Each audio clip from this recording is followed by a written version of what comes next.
네, 2년 반 전에 가동이 중단된 고리 2호기에 수명 연장에 대한 심사가 다음 달로 연기됐습니다. 재가동보다는 좀 해체 쪽으로 의견이 몰리고 있는 것 같아요. 네, 확실히 지금 보시면은 현재 분위기랑 일정 구조를 감안해 보시면 고리 2기 재가동보다는 해체 가능성이 실질적으로 조금 무게가 더 있는 상황입니다. 보시면 최근 원자력안전위원회가 수명 연장 심사에서 결론을 내지 못해가지고 심사를 10월 23일로 연기를 했었고요. 여야 측면에서 이제 추진위원 중에 국민의힘 쪽에서 위원 2명의 임기가 다음 달 12일 만료 예정이어서 이후에 원안위 의사결정 구성이 이제 해체 쪽으로 나올 가능성이 좀 커진 상황이다라고 볼 수 있고요. 그리고 이제 정부와 한수원 쪽에서 보시면 안정성 평가 등에서 고리 2호기의 이제 설비라든지 부지 안전성이 좀 확보되었다라는 입장이 있었지만은 주요 환경단체나 이제 일부 원안위 쪽에서 영향 평가를 보셨을 때 기준 정역이나 이제 절차적, 정책적에 대한 문제를 계속 제기를 하고 있습니다. 그래서 일각에서는 안정성 보완이라든지 정치적 병수가 좀 해소가 된다면 재가동에 대한 그 의견도 존재하긴 하지만 의사결정 구조상 심의가 해체 쪽으로 조금 나올 수도 있는 가능성이 더 높다. 실제적으로 더 커졌다라는 점에서 업계도 이제 재가동보다는 해체 쪽으로 무게를 두고 있다. 그런데 이제 다음 달에 보시면 심의 전까지는 그래도 추가적인 어떤 정치적인 변수나 안정성에 관련된 이제 보완이 나올 경우에 막판 변동성에 대한 여지는 좀 남아 있는 상태라서 그 이후의 이슈를 조금 추가적으로 추적해 보실 필요가 있습니다. 네, 그런데 일단 전 세계적으로는 원전 수명 연장이 대세인 상황입니다. 자, 사고 위험 등 안전성에 좀 문제가 없는지 궁금해요. 네, 최근 이제 전 세계적으로 이제 원전의 수명 연장이 대세로 떠오르고 있고 미국은 일부 원전을 최대 100년까지 이제 가동하는 방안을 이제 검토 중에 있습니다. 이러한 흐름은 에너지에 대한 수요 증가와 그리고 전력에 대한 안정성 확보 측면이 상당한 의미를 지니고 있다고 보고 있는데요. 그러나 이제 설계 수명을 초과하는 원전은 피로 누적이나 재료에 대한 노후화 그리고 안정성에 대한 검증 부담 등 이제 기술적인 리스크가 동반될 수밖에 없다라고 보고 있습니다. 따라서 이제 국내에서는 일부 원전에 대한 계속 운전 허가가 지연되고 있으며 허가 절차나 규제 문제가 사업 진행에 이제 걸림돌이 되고 있다라고 보고 있는데요. 따라서 이제 원전 수명에 대한 연장은 비용에 대한 효율성과 이제 정책적 대응 측면에서는 매력적이지만은 네. 안정성에 대한 확보와 리스크 관리는 반드시 병행해야 될 과제라고 보고 있습니다. 투자자와 이제 정책 입안자 모두가 이 흐름을 주목하되 긍정적인 기대와 현실적인 리스크를 좀 이제 균형 있게 봐야 된다라고 판단하고 있습니다. 글로벌 원전 시장에서 한국 원전은 지금 어디까지 발전해 있는지 궁금하실 텐데요. 관련 업종에 대한 분석이 필요하신 분들은 카카오톡 채널 주식이 궁금할 때를 검색하셔서 채널 추가하시면 더 다양한 내용 만나보실 수 있습니다. 자, 이런 와중에 영국과 미국이 원자력 협정을 맺었습니다. 이렇게 되면 원전 시장이 더욱더 커질 텐데 우리나라에도 좀 영향이 있을까요? 네, 확실히 이번에 그 발표 이후에 이제 두산에너빌리티나 우진 같은 기업들의 주가 상승이 좀 나타나면서 기대감이 불긴 했었는데 다만 이제 저는 K 원전 수출이 자동으로 열리는 건 아니다. 그래서 검토해 볼 사항들이 있다라고 말씀을 드립니다. 우선은 이제 참여 방식과 조건을 어떻게 뚫냐가 이제 핵심이겠죠. 네. 이번 협정은 인허가 기간을 최대 2년까지 단축을 하면서 SMR과 첨단 원자로 쪽에 민간이라든지 글로벌 자금을 크게 붙이겠다라는 방향입니다. 그리고 러시아 의존도도 낮추겠다라는 그런 기조라서 파이 자체가 커졌다. 그 기대감이 이제 수급으로 반영됐다라고 볼 수 있겠고 향후 이제 10에서 15년 동안에 1,600조 원 그리고 성장이 전망되는 쪽이 특히 SMR 쪽이나 모듈형이고 한국도 공급망 협력 기술 수출 가능성이 커졌다는 평가도 같이 나오고 있는 상황입니다. 그리고 여기서 한수원이나 웨스팅하우스의 JV 노인처럼 미국 시장 진입 루트도 확실히 실제로 움직이고 있고요. 그리고 게다가 기술 번영 협정이라든지 AI 데이터 센터 연계 SMR 같은 이제 트랙에서는 한국에서 이제 부품 설비 운영 기술이 협력사로 들어갈 여지가 좀 충분해 보이긴 합니다. 네. 다만 이제 현실 체크가 필요하다. 왜냐하면 미국과 영국의 민간 중심 자국 기술이 조금 우선이기 때문에 확실히 웨스팅하우스나 엑스에너지 같은 기존 강자가 주도하는 판이다. 그래서 좀 긴장할 필요가 있다. 그래서 이제 한국의 대형 원전이 이제 EPC라든지 설계라든지 주요 부품이 곧장 이제 대형 계약으로 이어진다라고 보기에는 어려울 수 있으니까 그러면 어떻게 해야 되냐? 현재 JV 지분이라든지 그 역할로 이제 로컬 콘텐츠 비율이라든지 인증 코드 이쪽에 그리고 수출 금융 패키지까지 묶어서 딜 구조를 만들어야 실적 연결이 좀 나온다라고 저는 보고 있습니다. 네, 이렇게 원자력으로 전 세계에 관심이 쏠리는 이유, 이 바로 늘어나는 전력 때문이지 않을까 싶은데요. 이 전력을 따라가 줄 수 있는 게 원자력밖에 없나 봐요. 네, 최근 세계적으로 봤을 때 원전 회귀에 대한 흐름이 좀 가속화되고 있는 부분인데요. 가장 큰 배경은 전력 수요가 이제 예상보다 빠르게 증가하고 있다는 점입니다. 재생에너지가 좀 확산되고 있는 부분이지만은 간헐성이나 약간 저장 문제로 인해서 안정적인 전력 공급에는 좀 이제 한계가 있다라고 보고 있고요. 결국 대규모 전력을 안정적으로 생산할 수 있는 부분에서는 원전이 좀 다시 주목을 받고 있습니다. 원전은 좀 이제 탄소 배출을 줄이면서도 장시간에 이제 기저부하를 담당할 수 있다는 그런 장점이 있고요. 이러한 이유로 이제 각국 이제 원전에 대한 재가동과 수명 연장 그리고 신규 건설까지 검토하는 상황에 이어지고 있다라고 판단하고 있습니다. 네, 그런데 이런 상황에서 일단 우리나라는 재생에너지 쪽에 좀 힘을 쏟고 있는 모양인데요. 이 재생에너지로도 이 전력 수요를 다 감당할 수 있나요? 사실상 불가능하긴 하죠. 네. 왜냐하면 지금 정부가 그쪽으로 드라이브를 많이 걸고는 있지만 재생만으로 전력 수요를 전부 안정적으로 받기에는 조금 간극이 있습니다. 그래서 기술이라든지 시장 설계가 동시에 좀 따라와야 되고 태양과 풍력을 추가해서 ESS나 스마트 그리드를 붙이면서 공급 능력은 늘어나긴 하거든요. 그런데 이제 발전량에 대한 변동성이라든지 그리고 지역별 개통이 병목 현상 그리고 송배정 한정 때문에 출력 제한, 그러니까 뭐 커테일이 자주 발생하는 편입니다. 그래서 설비가 늘어도 피크, 여름철이나 겨울철에 보시면 예비력을 채우기 어렵다는 이야기가 계속 나오고 있는 부분이고요. 네. 그래서 이제 LNG나 원전을 같이 유지해가면서 가는 게 현실적인 컨센서스다라고 계속 나오고 있는 부분이거든요. 재생에너지 100%는 당연히 장기 비전을 두고 가면서 지금은 믹스 최적화가 답이다라고 저는 볼 수 있겠습니다. 네, 말씀하신 것처럼 에너지의 안정적인 공급을 위해서 ESS가 필수로 보이는데요. 실제로 ESS 설치하는 중인가요? 네, ESS는 이제 재생에너지의 가능성을 보완하고 전력 개통의 안정성을 확보하기 위한 이제 핵심 기술이라고 판단을 하고 있습니다. 한국은 지금까지 누적으로 약 4.1 기가와트 수준의 ESS를 구축해 왔고 2025년에는 540 메가와트 규모의 이제 중앙계약 이제 ESS 사업을 이제 시작하는데요. 정부는 2038년까지 총 23 기가와트 규모의 ESS를 추가 설치해가겠다는 이제 계획을 세워두었습니다. 밀양에 설치된 이제 978 메가와트 프로젝트처럼 대규모 ESS 사업이 하나둘 현실화되고 있는 부분이고요. 다만 ESS 사업이 만약에 이제 성공적으로 확대되려면은 비용 효율성이나 운용하는 기술력, 배터리의 안정성 등이 필수적으로 확보돼야 되는 과제라고 보고 있습니다. 따라서 ESS는 한국의 전력 체계의 미래를 뒷받침할 수 있는 좀 유명한 부분이지만은 기술 검증과 사업 리스크에 대한 관리도 함께 병행해야 될 분야라고 판단하고 있습니다. 네, 이렇게 한국 기업들도 ESS 사업에 힘을 쏟고 있는 상황인데요. 현재 한국의 기술은 어디까지 왔을까요? ESS는 확실히 이제 글로벌 수요가 폭증하면서 한국 쪽에서 수주 계약이 정말 눈에 띄게 늘어나는 구조입니다. 현재 에너지 전환과 AI 데이터 센터 쪽의 전력 수요가 장기적 선장의 본체라고 볼 수 있겠고요.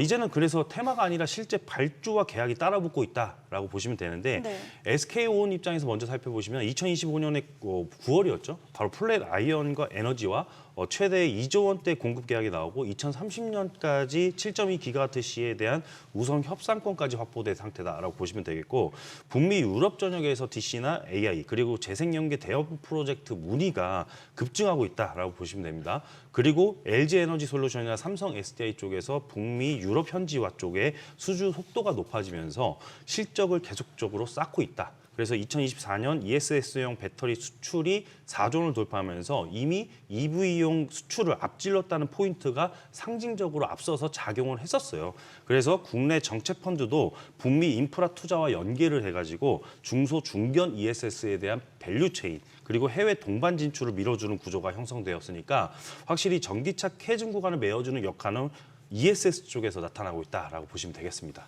에너지 관련주에 투자를 할 때 특히 어떤 점을 좀 체크해 보면 좋을까요? 네, 확실히 그동안 에너지 믹스의 시대에서 에너지 전 테마가 동시에 움직이는 장이다라고 볼 수가 있겠고요. 전력 LNG 그리고 신재생이라든지 ESS, SMR 쪽에서 각각 모멘텀과 수급이 그동안 너무나 강하게 붙었던 입장이었습니다. 특히 이제 미국 쪽으로 보시면은 블룸에너지나 센트러스, 그 오클로 같은 종목들의 급등 효과가 국내 관련주로도 연계가 됐던 상황들이 계속적으로 연출이 됐었거든요. 특히 하반기에는 AI 데이터 센터용 분산형 연료전지 수요 급증이라든지 이런 부분들, 그리고 미국과 영국 쪽에서 정부의 원자력 협정이라든지, 그리고 SMR 쪽의 투자 확대 속에서 SMR 기업들도 그렇지만은 해당 시장과 연계된 고순도 전원축 우라늄 쪽의 핵심 공급 업체들이 확실히 주가 상승도 상당히 강했다. 그래서 주목해야 된다라고 보시면 되겠고, 앞으로도 미국발 전력 수요라든지 이런 것들이, 그리고 구조적 증가가 되겠고, 정책적 지원과 국제 협력의 확대가 에너지주 전반적으로 중장기 모멘텀으로 계속적으로 작용할 것으로 보고 있습니다. 그래서 에너지 빅스 시대에서 항상 관련 주도주들의 주가 조정은 기회로 보시면서 실적과 수급이 먼저 붙는 쪽으로 체계적으로 담아가시는 전략은 남은 하반기에도 유효할 것으로 바라보고 있습니다. 네, 주식 투자하시는데 자문이 필요하신가요? 지금 바로 카카오톡 채널 주식이 궁금할 때를 검색하셔서 채널 추가하시면 자문역들의 종목 진단은 물론 업종에 대한 분석도 받아보실 수 있습니다. 자, 이제 노은민 자문역이 준비한 에너지 관련주 탑3를 알아볼 시간인데요. 3위부터 살펴볼까요? 네, 제가 알려드리는 이제 에너지 관련주 탑3 리포트가 준비되어 있으니까 이제 기대해 주시고요. 탑3 종목은 바로 이제 두산에너빌리티입니다. 네, 두산에너빌리티는 해외 수주를 중심으로 이제 성장 동력을 확보하고 있으며, 특히 이제 소형 모듈 원전 개발사인 이제 뉴스케일 파워와 이제 긴밀한 협력 관계를 맺고 있는 부분인데요. 세계 원전 시장은 이제 전력에 대한 수요 확대와 그리고 탄소 중립에 대한 기조 속에서 해마다 수요가 계속적으로 이제 높아지고 있는 부분이기 때문에 한국 기업 가운데서는 가장 중요한 플레이어로 이제 두산에너빌리티를 이제 주목을 하고 있습니다. 네. 두산에너빌리티는 올해 상반기에 이제 수주액이 누적으로 이제 약 3조 7,573억 원으로 전년 동기 대비해 가지고는 이제 98% 가까이 늘어나면서 뚜렷한 성장세를 보여주고 있는데요. 같은 기간 이제 수주 잔고도 이제 16조 원으로 지금 확대가 되면서 안정적인 매출 기반을 확보한 점이 좀 이제 긍정적으로 좀 평가를 하고 있습니다. 따라서 특히 이제 뉴스케일 파워와 이제 협력을 통한 SMR에 대한 기자재 수주 가능성은 향후에도 성장 동력으로 좀 이제 평가를 받고 있는 부분이고요. 물론 이제 재무적인 부담과 대규모 프로젝트에 대한 리스크가 단기 변수로 작용할 수 있는 부분이지만은 수주 확대와 기술력 기반의 이제 해외 진출이라는 것이 이를 좀 상쇄하는 흐름으로 만들고 있다라고 보고 있습니다. 종합적으로 보면 이제 두산에너빌리티는 국내에서보다는 좀 이제 해외 원전이나 발전되는 시장에서 가장 유명한 기업으로 자리매김하고 있다라고 평가할 수 있을 것 같습니다. 네, 해외에서 더 유망한 두산에너빌리티가 3위였습니다. 2위도 바로 만나볼까요? 네. 탑2 종목은 바로 이제 한선 엔지니어링입니다. 한선 엔지니어링은 플랜트 기업으로서 이제 조선 반도체 에너지 분야에 공급되고 있는 피팅 밸브 전문 기업인데요. 기술 기반의 안정된 고객사를 확보하고 있다는 것이 좀 특징으로 보고 있습니다. 올해 상반기 실적은 매출이 14% 증가를 하고 영업이 39% 증가, 순이익은 140% 급증하면서 뚜렷한 성장세를 입증하고 있는 부분이고요. SOL이나 아니면 SK이노베이션, GX 칼텍스 등 이제 국내 주요 정유 석유화학사의 벤더 등록을 마쳤고, 글로벌 기업가의 이제 인증 확대를 통해 가지고 해외 시장 진출을 좀 이제 본격화하고 있는 그런 부분입니다. 특히 이제 SOFC용 이제 모듈과 이제 ESS 관련 설비 등 차세대 에너지 분야로 공급 확대는 중장기적으로 성장성에 대한 힘을 실어주고 있다라고 보고 있고요. 다만 이제 상장사로서 이제 시장 변동성에 따른 주가 흔들림이 나타날 수 있다라는 부분은 좀 이제 주의가 필요한 부분이지만은, 실적에 대한 성장성이나 글로벌 확장 가능성으로 봤을 때 에너지 부품 강소 기업으로서 이 한선 엔지니어링을 주목해야겠다라고 판단을 하고 있습니다. 네, 탑2까지 알아봤는데요. 이제 대망의 탑1을 알아볼 시간입니다. 노은민 자문역의 마스터픽 함께 보시죠. 네, 아쉽게도 마스터픽의 종목명은 방송에서는 공개되지 않습니다. 오직 카카오톡 채널에서만 공개해드리고 있는데요. 지금 바로 카카오톡 채널 주식이 궁금할 때를 검색하셔서 채널 추가하시면 종목명 바로 확인하실 수 있고요. 분석 리포트까지 만나보실 수 있습니다. 자, 이제 노은민 자문역의 마스터픽 힌트 한번 들어볼까요? 네. 주식이 궁금할 때 채널에서 공개되는 탑 종목에 대한 힌트 공개하도록 하겠습니다. 최근 방산 분야에서는 잠수함에 적용되는 연료 전지 기술이 새로운 이제 성장 동력으로 좀 부각되고 있는 부분인데요.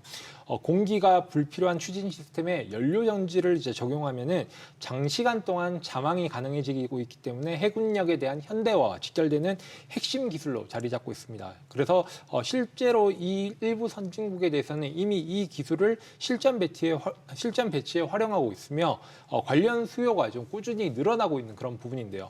거기다 더해서 동사는 이제 차세대 고체 산화물 연료 전지, 그러니까 SOFC는 발전 효율이 높고 수소와 천연가스 등 다양한 연료들을 이제 활용할 수 있기 때문에 건물용이나 산업용 시장에서도 적용 가능성이 크다라고 보고 있습니다. 그래서 정부의 탄소 중립 정책과 맞물려서 SOFC 상용화에 대한 속도가 점점 더 빨라질 것이라고 변망을 하고 있고요.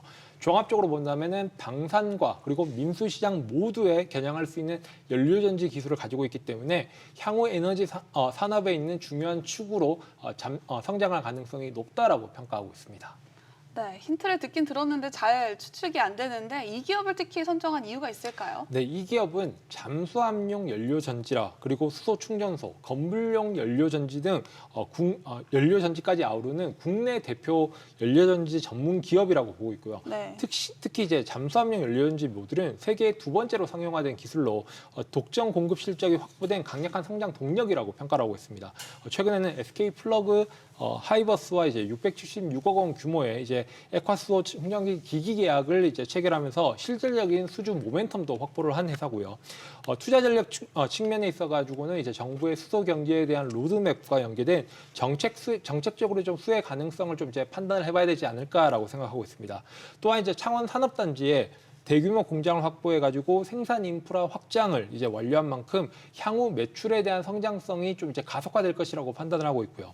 종합적으로 정책과 기술과 수주와의 삼박자가 맞물려 있기 때문에 중장기적으로 성장할 수 있는 가능성이 있는 부분과 또 이제 적극적인 좀 관찰을 해주시는 게 좋을 것 같고, 또한 저 같은 경우에는 이 종목이 좀 이제 비중이 점진적으로 확대하는 전략으로 사용을 해도 좀 이제 유효한 종목이라고 평가를 하고 있습니다.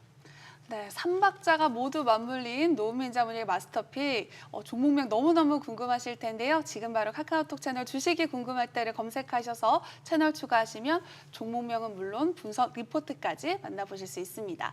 그리고 주식하시면서 차트에 대해서 궁금하셨던 분들 차트에 대한 모든 것을 정리한 기초 전자책도 드리고 있으니까요. 친구 추가 많이 해주시기 바라겠습니다.